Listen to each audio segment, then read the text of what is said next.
Our other top story, the federal government shutdown, and it remains shut down after Congress failed to reach a funding deal.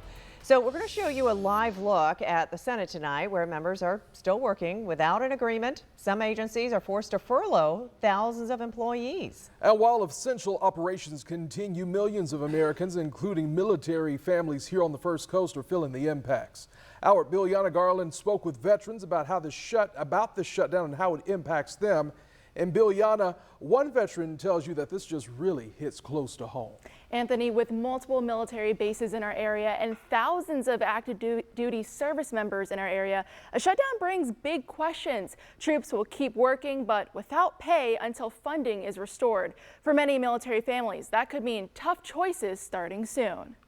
Courtney Griffin served 16 years in the Air Force. She says the word shutdown still brings back memories of the last one. Stressors happen, increased mental health needs, because there are those financial strains. The last shutdown in 2018 lasted 35 days. Griffin, who is also the COO of Northeast Florida Women Veterans in Jacksonville, says veterans and military spouses struggled with bills, childcare, and keeping food on the table. Heightened fear, anxiety, a little stress, tense. And a lot of our women veterans rely on our public assistance, so when those get interrupted, that impacts the way they take care of their families and themselves. Philip Swagel, the director of the Congressional Budget Office, says a short shutdown has limited impact.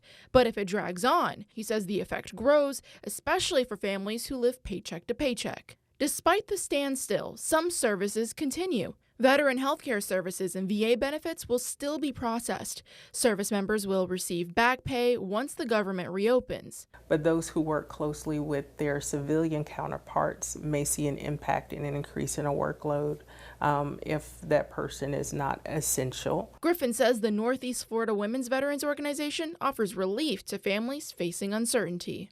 Grateful that we're here so that we can do what we do and help provide the resources that they may lack. It's also a little bit frightening.